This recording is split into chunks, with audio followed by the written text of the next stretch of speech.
ओम नमः भगवते वासुदेवाय नमः। जय श्रीकृष्ण। राधे राधे। आज 16 ডিসেম্বর 2025 মঙ্গলবার, বাংলা 29 অগ্রহায়ণ মঙ্গলবার। পালিত হয়েছে আজ বছরের শেষ পৌষ মাসের কৃষ্ণপক্ষের সফলা একাদশী। যে সকল কৃষ্ণ ভক্তরা আজ এই সফলা একাদশী ব্রতটি পালন করে রয়েছেন তাদের অবশ্যই একটিবার হলেও শ্রবণ করা উচিত আজ সফলা একাদশীর ব্রত কথাটি। এই একাদশী ব্রত পালন করলে ভক্তদের সাফল্য, সৌভাগ্য এবং অতীতের নেতিবাচক কর্ম থেকে মুক্তির আশীর্বাদ লাভ হয়। এর নামের অর্থ হলো সফল, অর্থাৎ ফলপ্রসূ বা যে কোনো কাজে খুব সহজেই সাফল্য অর্জন করা। অবশ্যই আজ যে সকল ভক্তরা এই সফলা একাদশী ব্রতটি পালন করে রয়েছেন তাদেরকে একবার হলেও ভক্তি এবং নিষ্ঠা সহকারে শ্রবণ করা উচিত সফলা একাদশীর ব্রত কথাটি। বিশেষ করে মনে রাখবেন, পরের দিন অর্থাৎ দ্বাদশী তিথিতে আপনাদেরকে সফলা একাদশীর ব্রতের পালন করতে হবে। যদি আপনারা সঠিক নিয়ম এবং সঠিক সময় এবং সঠিক মন্ত্র জপ করে এই সফলা একাদশীর ব্রতের পালন না করেন তাহলে ব্রতের কোনো পূর্ণ ফলাফল পাওয়া যায় না। তাই বিশেষ করে অবশ্যই জানবেন এই ভিডিওটির মাধ্যমে যে সফলা একাদশীর পালনের সঠিক সময় কখন এবং এই সফলা একাদশীর ব্রত কথাটি কী রয়েছে।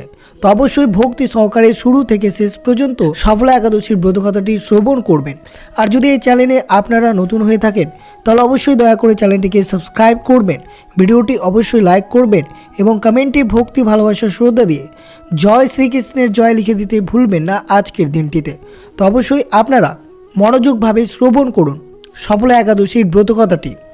ভবিষ্যৎ উত্তর পুরাণে একটি বর্ণনা আছে যে যুধিষ্ঠির মহারাজ একবার ভগবান শ্রীকৃষ্ণকে জিজ্ঞাসা করলেন, হে আমার প্রিয় ভগবান শ্রীকৃষ্ণ, দয়া করে আমাকে সফলা একাদশী অর্থাৎ পৌষ মাসের কৃষ্ণপক্ষের সময় অর্থাৎ যে 11তম দিনে যে একাদশীটি পড়ে তার সম্পর্কে বিস্তারিত বর্ণনা করুন এবং এটি কিভাবে পালন করব।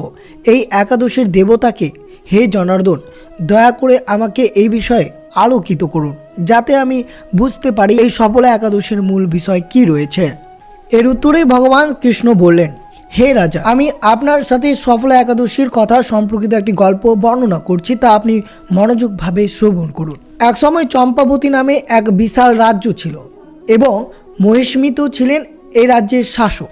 শাসকের 4 পুত্র এবং জ্যৈষ্ঠ পুত্র লম্বক ছিলেন।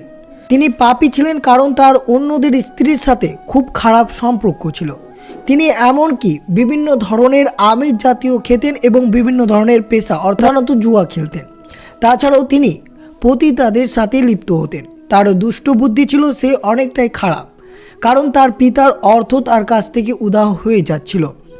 তিনি দেবতাদের প্রতি ঈর্ষান্বিত হতেন এবং বিশ্বাস করতেন যে কেবল তিনি পৃথিবীর শাসন করেন এবং দেবতাদের নিন্দা করতেন। দেবতাদের ঘৃণার চোখে তিনি দেখতেন। তাছাড়াও তিনি সুযোগ পেলেই ব্রাহ্মণ বা বৈষ্ণবদের নিন্দা, খারাপ কথা বা নিন্দা করতেন। রাজা লুম্বকের কাজ লক্ষ্য করেছিলেন এবং বুঝতে পেরেছিলেন যে এইগুলো ক্ষমা ভিক্ষা করার জন্য নয়। তিনি তার জ্যৈষ্ঠ পুত্র লুম্বককে ত্যাগ করেছিলেন, এমনকি তাকে বাড়ি থেকে বহিষ্কারও করেছিলেন। লুম্বক এতে খুব বিধ্বস্ত হয়ে পড়ে এবং কি করবে বুঝতে পারছিল না, কিন্তু তার মন ছিল অত্যন্ত দুষ্ট। তাই সে দিনের বেলানে থেকে রাতে ডাকাতি করার চিন্তা করলো। তারপর সে রাতে মানুষকে ডাকাতি করতে শুরু করলো। দিনের বেলা বনে লুকিয়ে থেকে পশুর মাংস শিকার করে খেতে লাগলো। লোকেরা প্রায় তাকে ধরে ফেলে কিন্তু ছেড়ে দিতে, কারণ তারা জানতো যে সে রাজার পুত্র। এবং রাজা যখন বুঝতে পারত যে আমরা তাকে শাস্তি দিয়েছি তখন তিনি রেগে যেতেন। এরপর লুম্বক তার পাপপূর্ণ জীবন বাড়ানোর জন্য একটি বটগাছের নিচে থাকতে শুরু করে। সে তার দিন পাপ দিয়ে শুরু করত এবং পাপ দিয়ে শেষ করত। একদিন সফলা একাদশীর রাতে ঠান্ডার কারণে তিনি ঘুমাতে পারেননি এবং সারা রাত কাঁদতে থাকেন। পরদিন সকালে সফলা একাদশীর দিন তিনি অনুভব করেন যে তার স্বাস্থ্যের অবনতি হচ্ছে, কারণ ঘুম থেকে উঠে দাঁড়ানোর মতো শক্তি তার নেই। বনে পশু শিকার করে তাদের মাংস খাওয়ার মতো শক্তি তার অবশিষ্ট ছিল না। তাই তিনি গাছ থেকে পড়ে থাকা ফল সংগ্রহ করে শুরু করেন এবং বটবৃক্ষের নিচে ফিরে আসেন। রাতে তিনি ফলগুলো গাছের নিচে রেখে খুব বিরক্তি হন। তিনি ভগবান হরিকে প্রার্থনা করতে শুরু করেন এবং বলেন যে তিনি তার প্রতি করুণা করুন, এই ফলগুলো আপনাকে প্রসাদ হিসেবে গ্রহণ করুন। রাতে শ্রীকৃষ্ণকে সেই ফলগুলো উৎসর্গ করার পর শীতের কারণে তিনি আবার ঘুমাতে পারেননি। তিনি অজান্তেই সফলা একাদশীর ব্রত পালন করলেন এবং ভগবান শ্রীকৃষ্ণকে ফল উৎসর্গ করলেন। তাই হরি সে সেবায় খুশি হয়ে তাকে বর দিলেন। পরের দিন একটা সাদা ঘোড়া এসে লুম্বকের কাছে দাঁড়ালো। তিনি অবাক হয়ে দেখলেন যে একটি আকাশবাণী ঘটেছে। বাসুদেবের করুণায় তোমার দুঃখের অবসান হয়েছে, কারণ তুমি সফলা একাদশী পালন করেছ। তাই তোমার রাজ্যে তোমাকে ফিরিয়ে দেওয়া হলো। তুমি ঘোড়ায় বসে তোমার পিতার রাজ্যে বজায় রাখতে পারো। লুম্বক ঘোড়ায় বসে তার পিতা রাজ্য পরিচালনা শুরু করেন। এরপর তিনি রাজ্য পরিচালনার পাশাপাশি ভগবান কৃষ্ণের একজন গভীর ভক্ত হয়ে ওঠেন। তিনি একাদশীর উপবাসও পালন করেন হরে কৃষ্ণ মন্ত্রের জপের সাথে। বৃদ্ধ বয়সে তিনি কৃষ্ণের ধ্যান ও পুজো করার সময় তার সন্তানদের হাতে তার রাজ্য অর্পণ করেন। পার্থিব দেহ এবং সমস্ত বস্তুবাদী বাসনা ত্যাগ করে তিনি আরও গোলককে চলে যান। কৃষ্ণ বলেছিলেন যে কেউ এই কাহিনী শুনবে, অর্থাৎ যে কেউ এই সফলা একাদশীর ব্রতকথাটি শ্রবণ করবেন সে রাজস্ব যজ্ঞ পাবে। আর যে ব্যক্তি সফলা একাদশীর রাতে তার নামের কীর্তন করবে সে গত 5000 বছর পৃথিবীর তপস্যার ফল পাবে। পবিত্র ব্রাহ্মণ্ড পুরাণে ভগবান শ্রীকৃষ্ণ এবং রাজা যুধিষ্ঠিরের মধ্যে একটি শ্লোক রয়েছে যা সফলা একাদশীর গুরুত্ব ব্যাখ্যা করে এবং চিত্রিত করে। পৌরাণিক গ্রন্থ অনুসারে যে ভক্ত সফলা একাদশীতে কঠোর ও পবিত্রতম উপবাস রাখেন তিনি 100টি রাজস্ব যজ্ঞ সহ মোট 1000টি অশ্বমেধ যজ্ঞ করেন। তার চেয়ে বেশি সুবিধা পান বলে মনে করা হয়। এই সন্ধ্যাকে পবিত্র দিন হিসেবে সম্মান করে যখন কেউ দুর্ভাগ্যকে একটি ফলপ্রসূ ভবিষ্যতে রূপান্তরিত করতে পারে, তাদের জীবনে দুঃখ, প্রতিকূল খারাপ পরিস্থিতি দূর করে সৌভাগ্য অর্জন করতে পারে। তাই অবশ্যই আপনারা সফলা একাদশী একজন ভক্তকে তার জীবনের লক্ষ্য এবং যে কোনো কর্মে খুব সহজেই সাফল্য অর্জন করতে পারে। তাই অবশ্যই আপনারা শ্রবণ করলেন সফলা একাদশীর ব্রতকথাটি, যে ব্রতকথাটি অবশ্যই আজ 16 ডিসেম্বর মঙ্গলবার এই দিনে পালিত হয়েছে।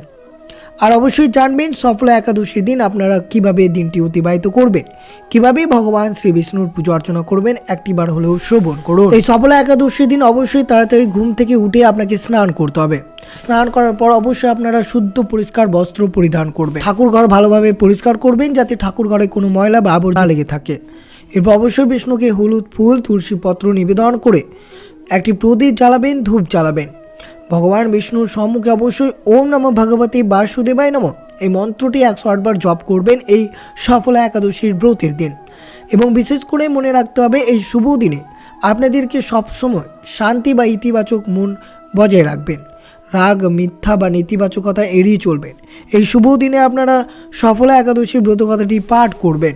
এই শুভ দিনে অবশ্যই আপনাদেরকে প্রার্থনা, ধ্যান এবং জপে অংশগ্রহণ করতে হবে। সন্ধ্যের সময় অবশ্যই বিষ্ণু আরতি করবেন।